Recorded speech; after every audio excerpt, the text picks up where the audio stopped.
حمل کہتے ہیں اس بوجھ کو جو اگرچہ بوجھ تو ہے لیکن اس کو لے کر انسان چل سکتا ہو.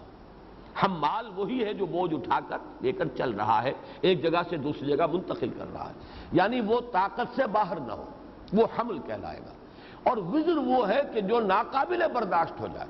جس کے نیچے کوئی دب کر رہ جائے، جس کے بوجھ کو وہ نہ اٹھا پا رہا ہو اور اس کا تحمل نہ کر رہا ہو. تو یہاں لفظ وزر کے اندر بھی بڑی شدت آ رہی ہے. وَوَضَعْنَا عَنْكَ وِزْرَكَ، ہم نے دور کر دیا آپ سے، ہٹا دیا وہ بوجھ آپ کا. الَّذِي أَنْقَضَ ظَهْرَكَ، اس نے آ کر مزید اس کے اندر تاکید پیدا کر دی کہ جو آپ کی کمر کو توڑے دے رہا تھا، جس وزر تلے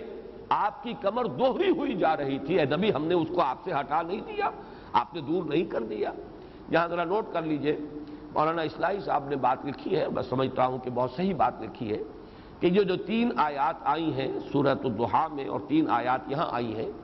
ان میں سے پہلی آیت میں تو علم کا لفظ آیا ہے، علم یجد کا یتیماً فآویٰ. بعد کی دونوں آیات جو ہے وہ گویا کہ کلام خبریہ ہے سیدھا سیدھا. تو یہاں پر بھی یہی ہے علم نشرح لک صدرک، اس کے بعد ووضعنا عنک وزرک.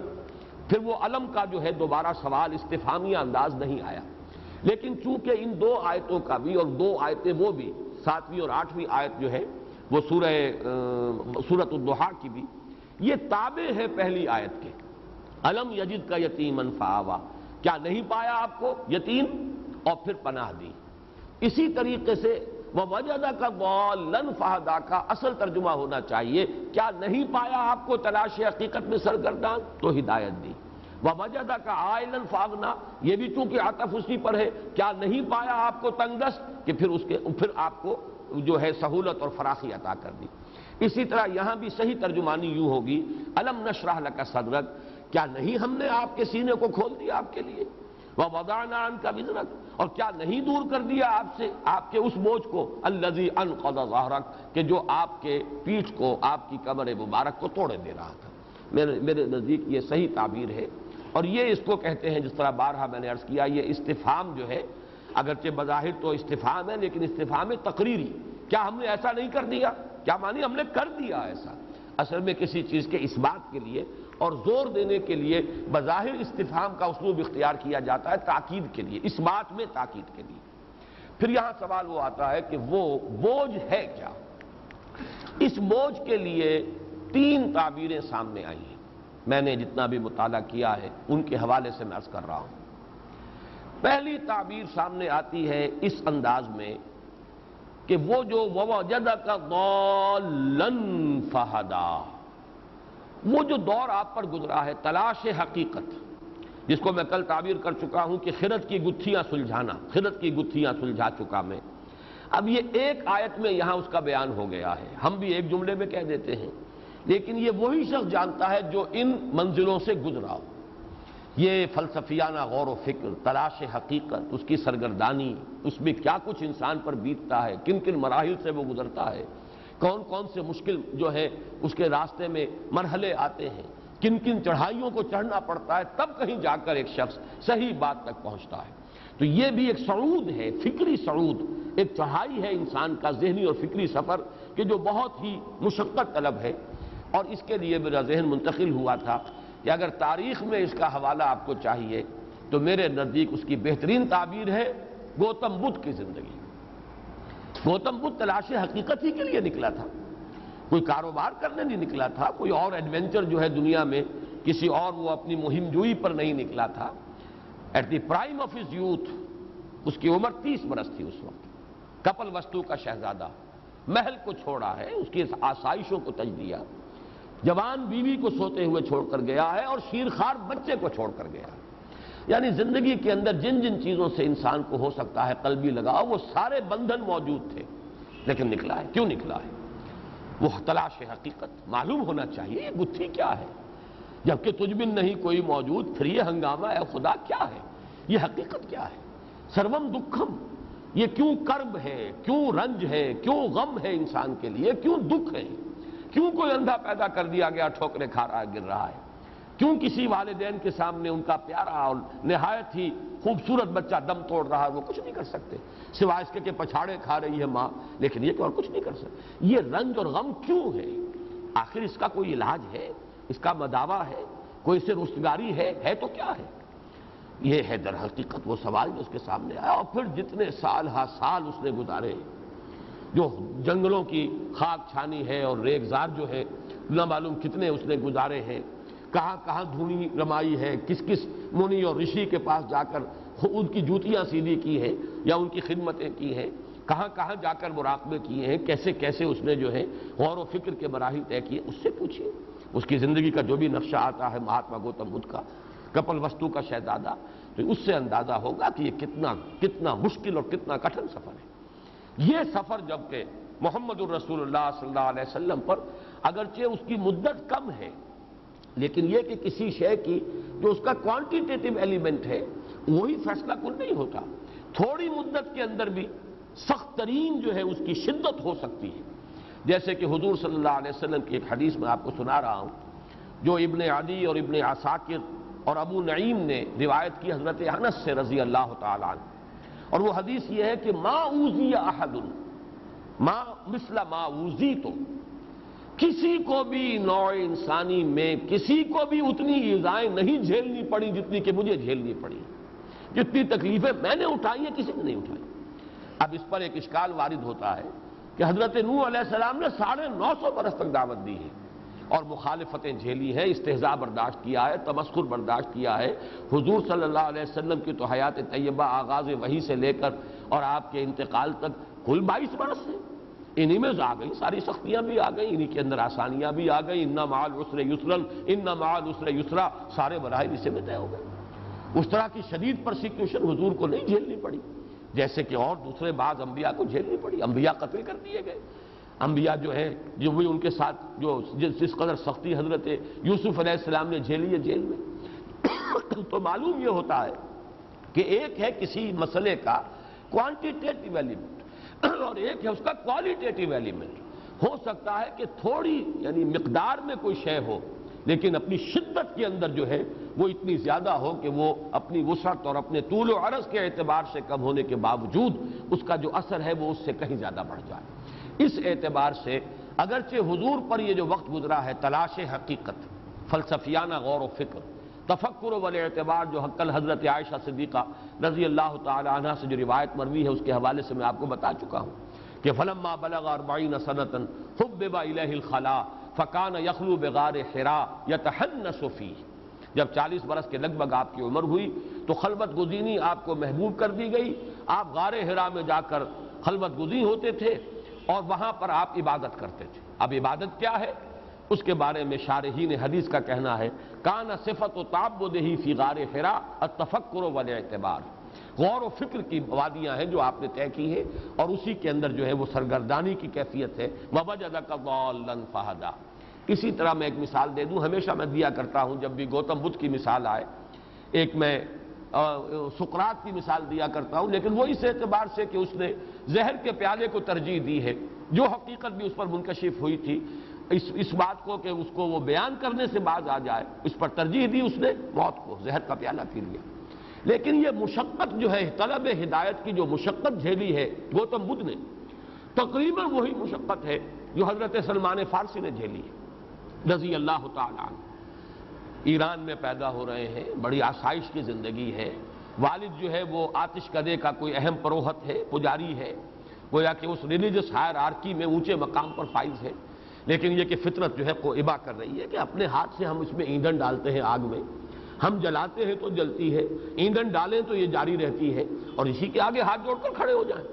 لیکن پھر آپ کو معلوم ہے کس قدر مشقتیں جھیلی، گھر سے نکال دیے گئے، ایران سے گئے، شام پہنچے، وہ جس طریقے سے کہ گوتم بدھ کے بارے میں آتا ہے رشیوں اور منیوں کے پاس، کبھی ایک کے پاس، دوسرے کے پاس، تیسرے کے بعد،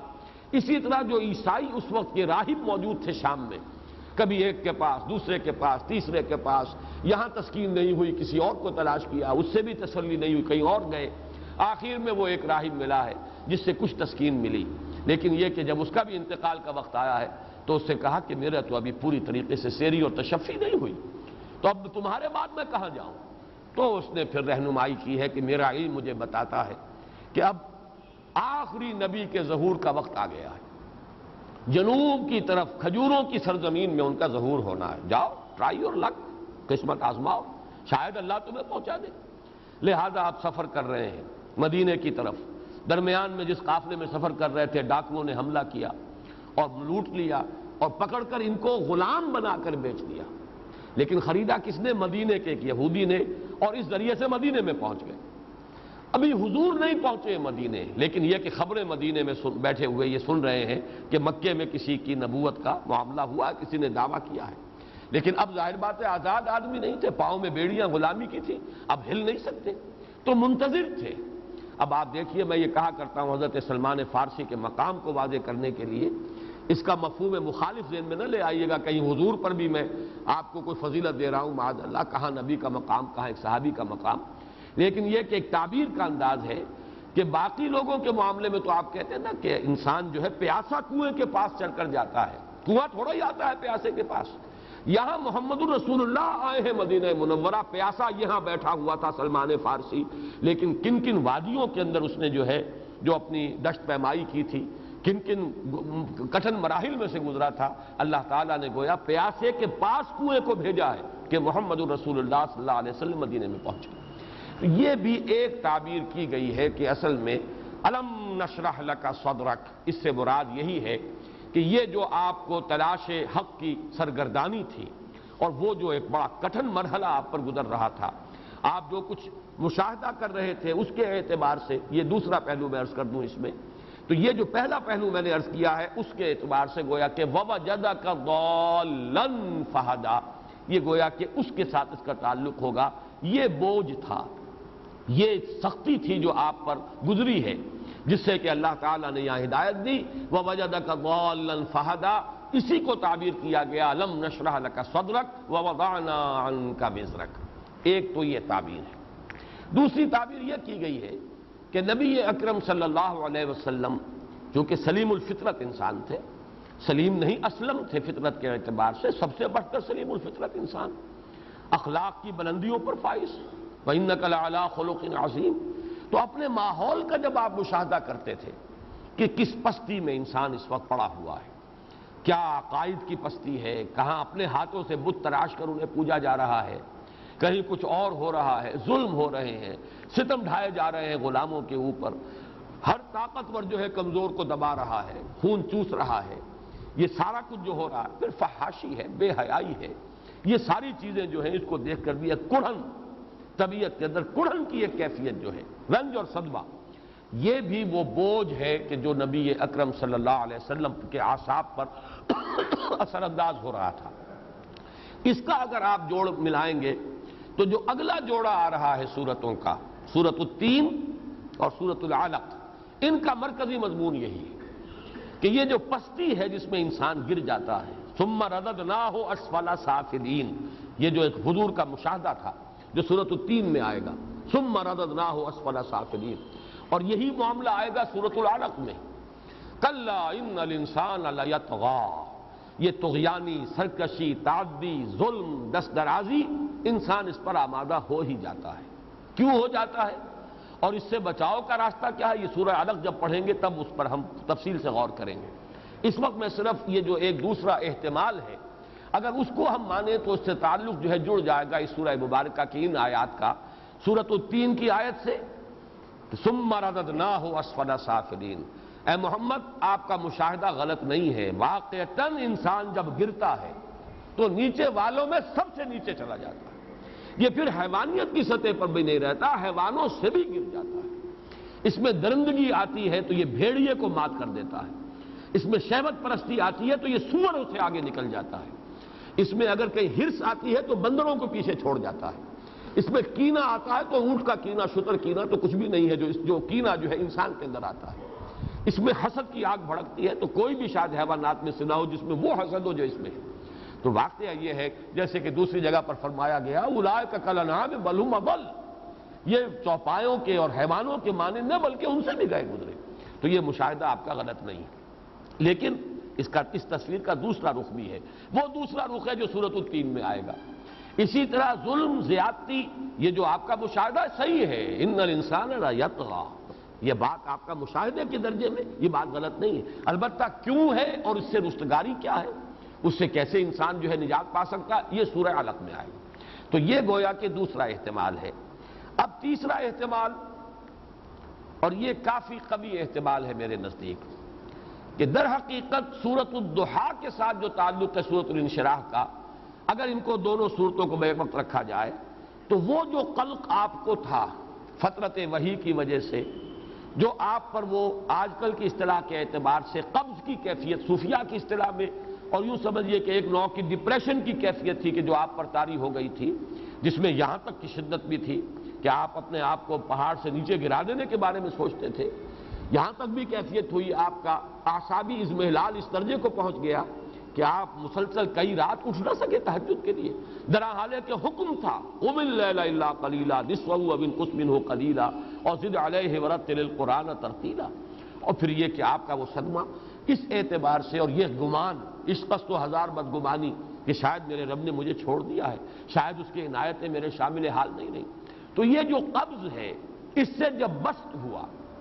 وہی ہے جو تعبیر کیا جا رہا ہے الم نشرح لک صدرک ووضعنا عنک وزرک الذی انقض ظہرک۔ تو میں کل بھی بیان کر چکا ہوں قاضی ثناء اللہ پانی پتی رحمۃ اللہ علیہ کے حوالے سے کہ انہوں نے فرمایا ہے کہ جب بھی کسی انسان کو قبض کی کیفیت سے سابقہ ہو،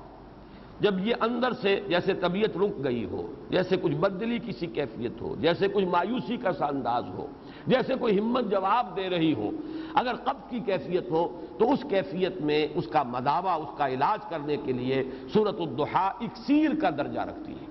اس کی بڑی تاثیر ہے۔ اور اس میں اب اضافہ کر رہا ہوں آج کہ میرا اپنا یہ ذوق ہے، میرا اپنا یہ معمول ہے، یہ سائیکلز آتے ہیں مجھ پر بھی،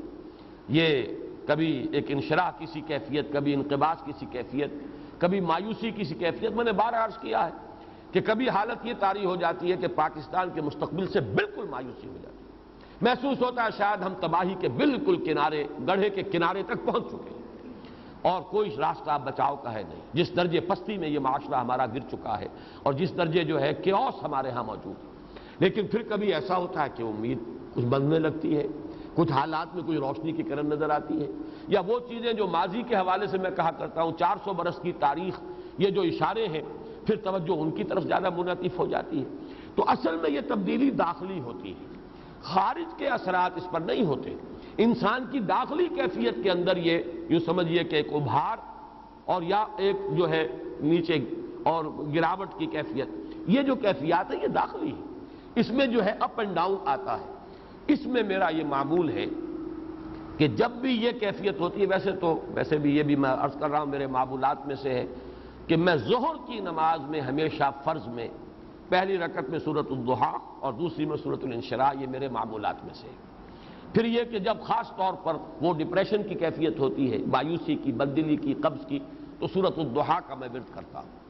اور پھر جب کیفیت مجھے محسوس ہوتی ہے کہ اب کچھ اللہ نے اس سے نکال دیا ہے تو الم نشرح لک صدرک، اور اس کے ساتھ شکر، پروردگار یقیناً تو نے مجھے پھر وہ انشراح عطا کر دیا ہے، پھر اس اندھیرے سے نکال لیا ہے، پھر وہ بددلی کی کیفیت جو ہے اس کو ہٹا دیا ہے، تو اس پر ایک شکر کے جذبے کے ساتھ، جذبہ تشکر کے ساتھ الم نشرح لک صدرک ووضعنا عنک وزرک، یہ گویا کہ یہ ہدیہ تشکر اللہ کی جناب میں پیش کرنے کے لیے بہترین یہ آیات ہیں کہ جو سورۃ الانشراح میں نازل ہوئی۔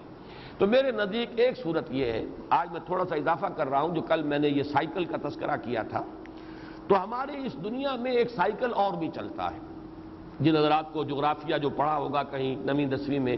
وہ کچھ یاد ہو تو وہ ذرا ذہن میں تازہ کریں۔ ہماری زمین جھکی ہوئی ہے 66 درجے کے زاویے پر، جس کا نتیجہ یہ نکلتا ہے کہ جب یہ سورج کے گرد خود چکر لگاتی ہوئی سورج کے گرد چکر لگا رہی ہے یہ زمین، یہ فضا کی رقاصہ کے مانند ہے یہ زمین، یہ فضا کی رقاصہ آدم نو کے انتظار میں ہے۔ احمد ندیم قاسمی نے کبھی کوئی غزل کہی تھی، شعر بڑا پیارا ہے یہ زمین یہ فضا کی رقاصہ آدم نو کے انتظار میں ہے، کوئی نیا آدم آئے، یہ آدم تو بڑا بوسیدہ ہو گیا، فرسودہ ہو گیا، بہت پستیوں میں گر گیا، اب تو کوئی اور آدم چاہیے جو ذرا بلند ہمت آدم ہو، ایک ایسا انسان آئے دنیا میں جس کے اندر عظیمت ہو، پختگی ہو۔ خیر وہ ایک شعر کے حوالے سے عرض کر رہا ہوں۔ تو سورج جو ہے وہ کبھی آپ کو معلوم ہے کہ وہ جاتا ہے خط سرطان تک، پھر وہ نیچے اترتا ہے، پھر خط استوا کو کراس کرتے ہوئے پھر جاتا ہے خط جدی تک، پھر وہ ابھرنا شروع کرتا ہے، پھر وہ ایکویٹر کو، خط استوا کو کراس کرتا ہے، 1 سال میں 1 سائیکل پورا ہوتا ہے۔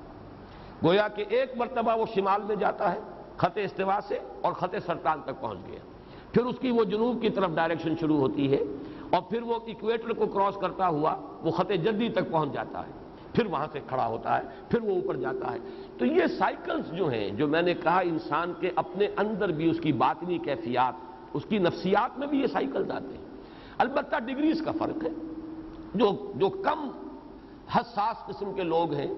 جو زیادہ جو صرف حیوانیت کی سطح پر زندگی بسر کر رہے ہیں، حیوانوں میں یہ نہیں ہوتا، لیکن یہ کہ انسانوں میں جو حیوانیت کے قریب ہوں گے بے حس قسم کے لوگ،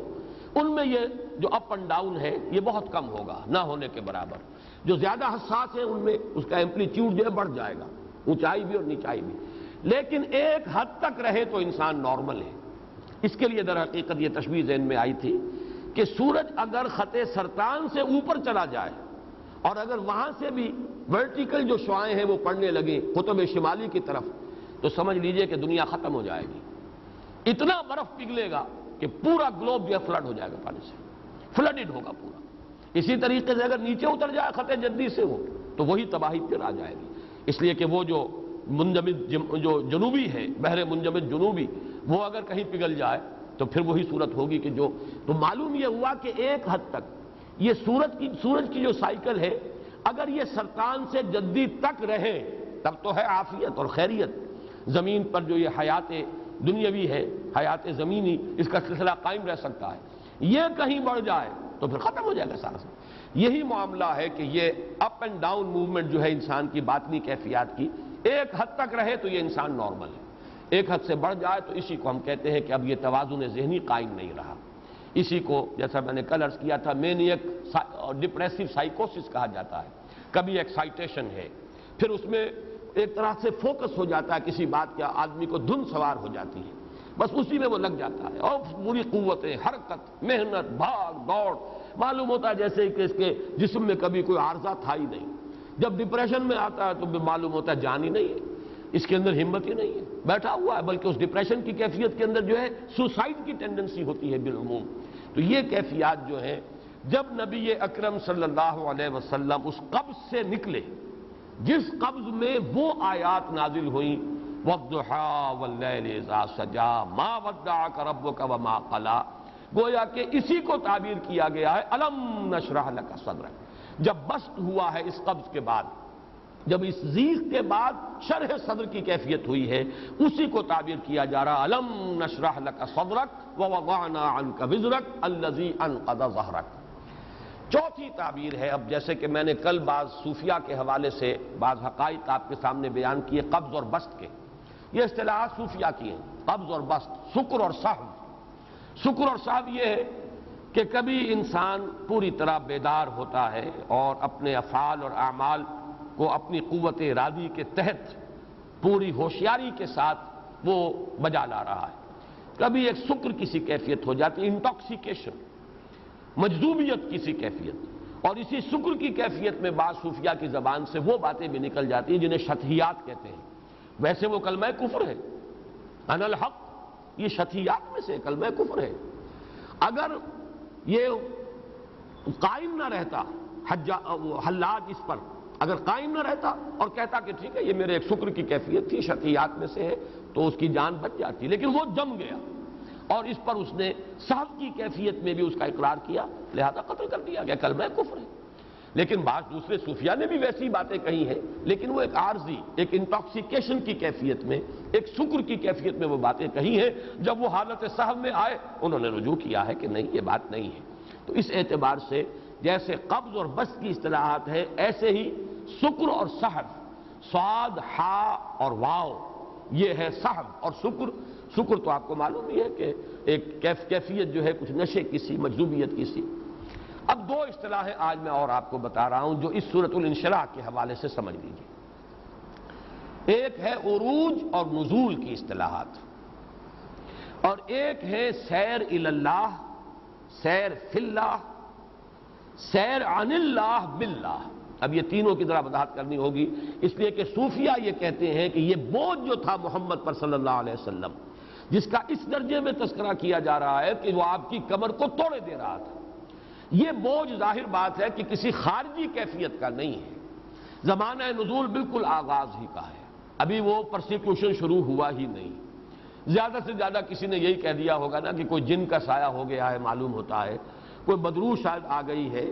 یا کوئی آپ کا جو ہے عارضہ ہو گیا ہے خلل دماغی کا، اس کے آگے تو کوئی بات ابھی نہیں تھی۔ اس کو اتنا قرار دینا کہ اس کی وجہ سے الذی انقض ظہرک، جو آپ کی پیٹھ کو توڑے دے رہا تھا، یہ بات جو ہے وہ اس کے ساتھ مناسبت نہیں رکھتی۔ لفظ بھی سمجھ لیجئے، یہ انقضا جو ہے اس کا عام ترجمہ تو یہ توڑ دینے والی شے، نقیض توڑ دینے والی شے، اسی لیے نواقض وضو کہلاتے ہیں وہ چیزیں جن سے وضو ٹوٹ جاتے ہیں، نواقض وضو۔ نقض غزل میں نے جو ایک مضمون لکھا تھا،